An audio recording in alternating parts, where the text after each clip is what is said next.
I am in radio contact.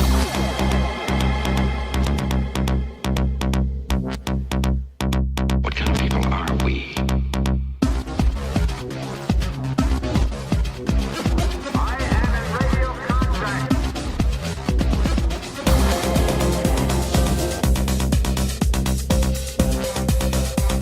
What kind of people are we?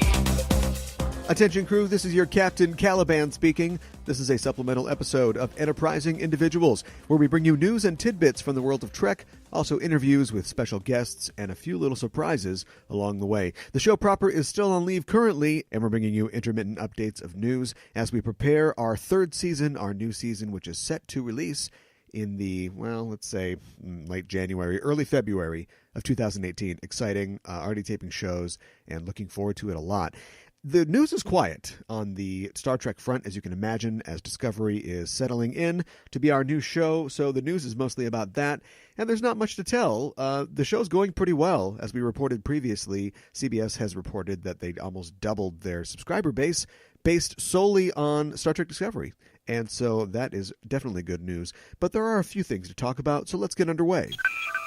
Well, all is not necessarily fantastic in CBS All Access land. Some users found difficulty streaming the show for last Sunday's 6th episode of Star Trek Discovery entitled Lethe. According to CBS, about 5% of All Access users had problems accessing the show.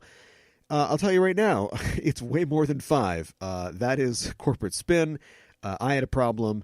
Ella Pearson, my co-host for our live Discovery recap show, Star Trek Discoverage, we both had problems. We were late getting started because we both had to sort of chug through the series. And then going online on social media, I saw that plenty of people did. So it's not a big deal. I hope that it's just due to this new subscriber growth. Or, I don't know, maybe somebody tripped over the cord or something at CBS All Access headquarters. Not a big deal. Just, be honest with us. That's fine. But CBS did resolve the issue, and nobody's reported any problems since. I actually rewatched one of the episodes, and it was fine. So, a little frustrating on the night that it comes out. But otherwise, everything looks good in that department. And Discovery fans are free to go back to freaking out about all the normal stuff, like there being a holodeck on the Discovery more than 100 years before the Enterprise D, or the 1,000-year mind meld, or whatever. Just relax. Lethe was actually a really good episode, I felt, and was action-packed and gave us more depth to the relationship between Burnham and Sarek. And we get to see Amanda. That was cool. However, we did not, as I tentatively predicted, get to see the character Lethe from Dagger of the Mind, that was a stretch, I admit it, but it would have been cool, one of my favorite episodes. Of course, the real good news on the Discovery front is that Star Trek Discovery has been renewed for a second season. CBS announced it just this last week, and the Star Trek Discovery official Twitter feed said, "Hailing all frequencies, Season 2 confirmed. Thanks for watching. Can't wait to bring you more. # Star Trek Discovery." So that is great news. That's all we know. Producers like Kurtzman, and I think Harberts and Berg have talked about possible plans for Season 2. But nobody said anything for sure. And we're fairly certain, I think, that they're not going to follow Fuller's original plan of making it an anthology series. Which would be neat, but that'd be tough. That'd be difficult. So it'll probably be more adventures from the crew of the USS Discovery, which I'm all down for. I'm loving it. Bring me Robot Girl and Flyhead, and I love everything so far. Love to see more of that. So it's really good news that they are definitely coming back. Just a few updates on stories that we have reported on previously. People are still talking about the F word that launched 1,000 think pieces, and it doesn't seem like there's any consensus in fandom whether it was good or bad, but it's definitely new. It is not your daddy's Star Trek, as they say, and people are still trying to figure out how they feel about that.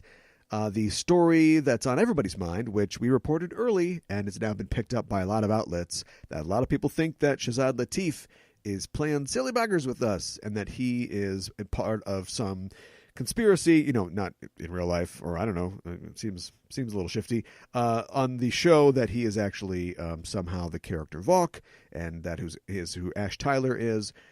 We don't know, although Yahoo TV, that bastion of information, that Woodward and Bernstein of contemporary investigative journalism, did ask his name's Tyler, Latif, in an interview about the theory, And he said exactly what you'd expect. He said, oh, fans, oh, they love the show, don't they?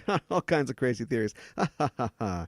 Nice. Hard-hitting, Yahoo. Nice. My thing is, I know one person we can interview that has the answer. Javeed Iqbal. Drag this guy out. If they really wanted to disprove this thing, show us Clark Kent and Superman in the same room. Now, we don't know that Superman has robots. Doesn't matter. I want to see Batman and Bruce Wayne in the same room at the same time. But that's never going to happen because this Iqbal guy doesn't exist, right? Bring him out. That's what I say. Just so we can know. And, of course, this is where our usual segment of appreciation would go concerning Raging Mantar Jason Isaacs and whatever he's up to this week in our segment, Isaacs. And, yeah, there's nothing really going on. He's behaving himself. Let's just say that he's tired. This never happens to him. He's had a great plot line on this last episode, Lethe, where he gets a little close to Admiral Cornwall, and we get to see the effects of that. They set this fortune cookie thing up the first time we see him, and it never comes back. And I feel like it should have made an appearance in the seduction scene where maybe the Admiral cracks one open and it says, you will meet a tall, dark, handsome stranger, and he can add, in bed. That's just a first draft. You guys can do whatever you want with that.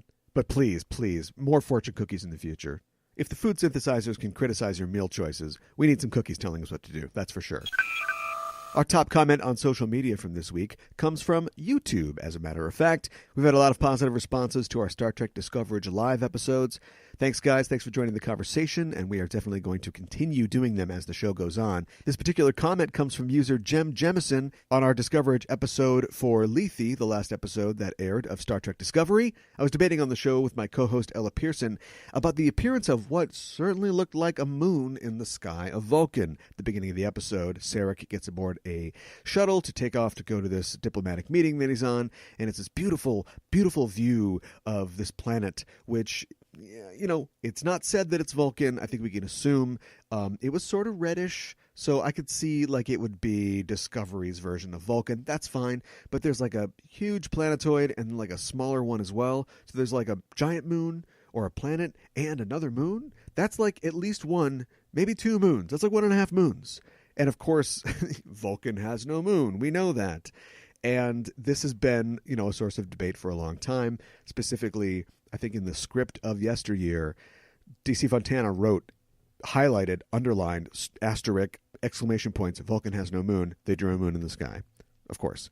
And then so, you know, they had to deal with that.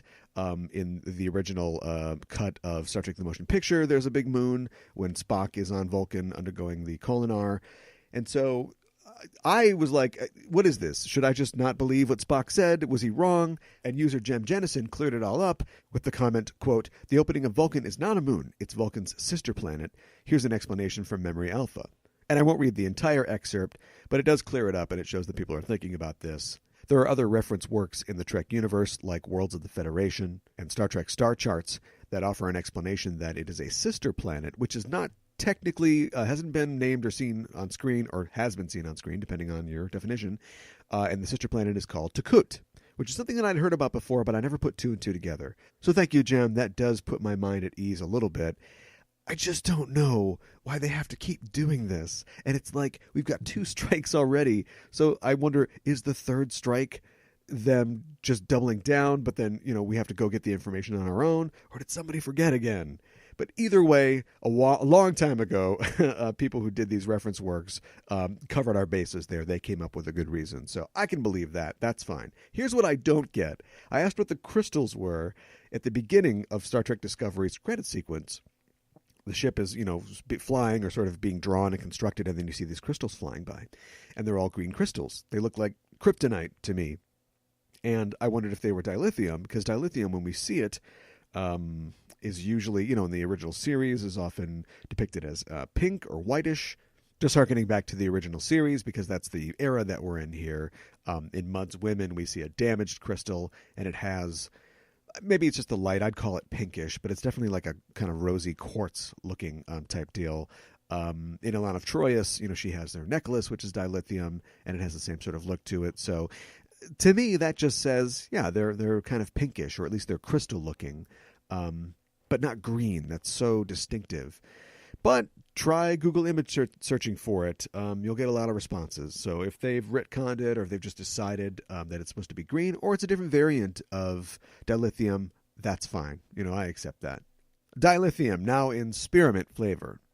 Anyway, Jem, thanks for your comment and for clearing that up for us. For your comment this week, you win a Kolinar necklace, little dusty, barely used. Remember, listeners, you can get all scholarly on us and maybe have your comment read on the air. Just go to facebook.com/EISTpod or find us at EISTpod on Twitter or through our social media links on enterprisingindividuals.com and on the YouTube versions of our shows. You can also reach us at EISTpod@gmail.com with feedback and suggestions, or to just say hello. We're waiting to receive your transmission.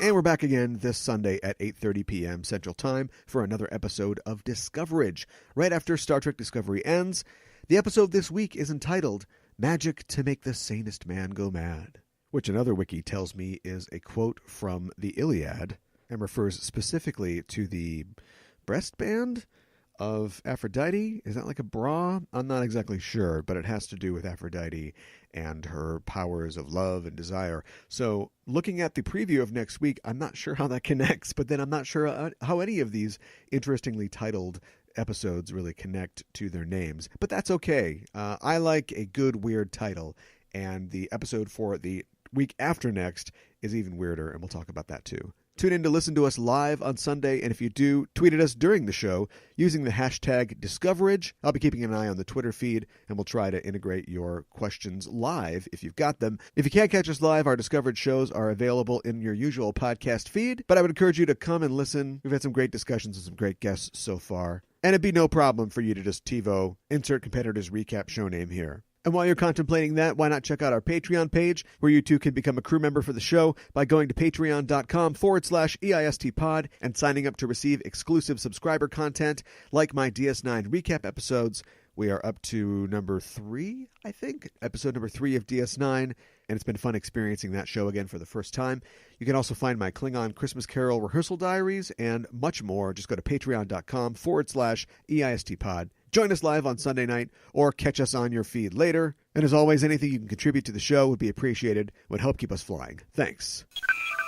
And that is it for this supplemental episode of Enterprising Individuals. If you're an Apple Podcast listener and you haven't yet, please look us up on Apple Podcasts. Make sure you're subscribed to the show. Also, write us a little review if the spirit moves you, and give us a rating at the very least. It helps us, and we'd appreciate it. If you're not on Apple Podcasts, you can subscribe to the show on Google Play or Stitcher. You can also listen to it on YouTube. Wherever you get our show from, if you would leave positive comments and ratings on those platforms as well, we'd be eternally grateful. And as always, if you like the show, tell a friend.